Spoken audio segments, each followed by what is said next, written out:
ईश्वर जो कुछ करता है अच्छा ही करता है। Story in Hindi. एक बार एक राजा शिकार खेल गया।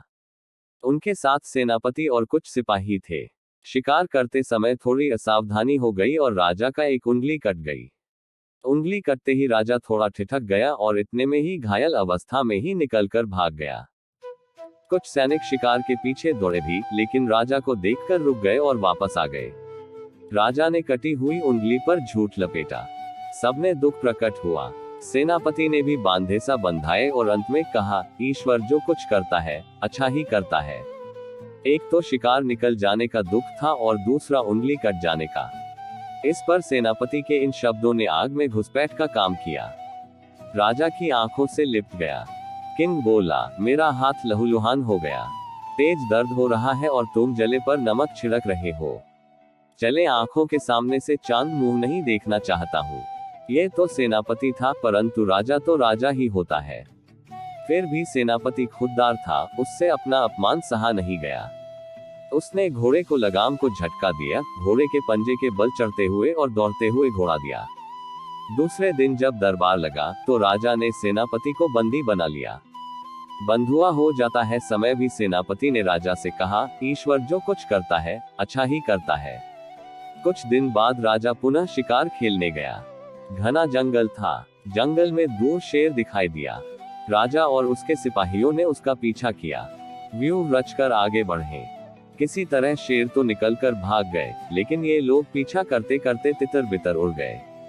राजा भी जंगल से बाहर सड़क के लिए दुर्घटना उद्धार भटकता रहा। अंत में राजा के सामने भी झुंड दिखाई दिए।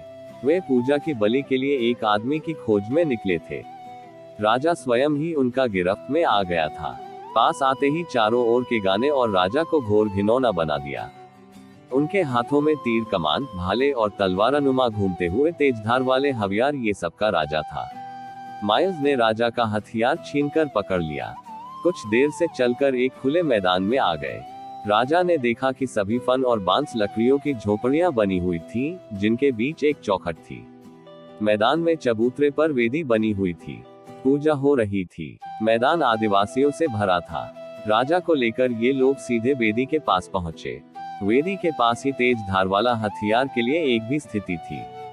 ये सब देखकर राजा समझ गया कि भील उसे बलि चढ़ाने के लिए वेदी पर झलकते हैं।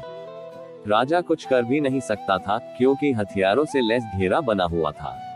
बलि देने के पहले के चरणों में भी राजा के हाथ पैर आदि को ध्यान से देखा। राजा का एक उंगली कटी हुई थी। पुजारी ने कहा, ये व्यक्ति तो खंडित है, इसलिए यह बलि के लिए ठीक नहीं है। इसलिए सभी ने राजा को घोड़ा और उसके हथियार देकर आजाद कर दिया और हाथ का इशारा करते हुए जाने के लिए कहा। राजा ने उनके बताए रास्ते पर घोड़ा दौड़ा दिया। जंगल में करीब 1.25 घंटे चलने के बाद खेत और गांव नजर आए। रात के समय राजा अकेला महल में संदेश। रात भर राजा को नींद नहीं आई। पूरी रात सेनापति का चेहरा उसके सामने जा रहा था और उसके कहे शब्द सुनाई दे रहे थे।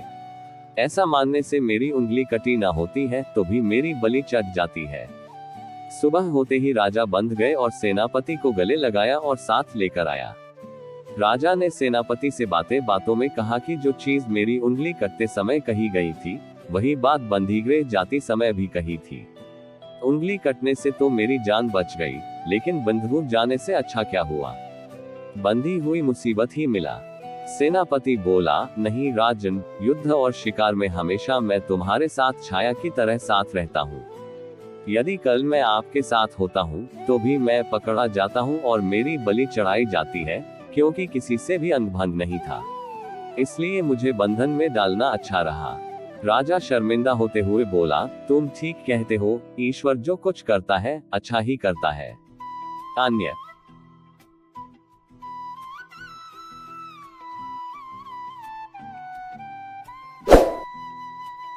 कहानी अच्छी लगी हो तो लाइक करें और चैनल को सब्सक्राइब करें, वीडियो को शेयर करें।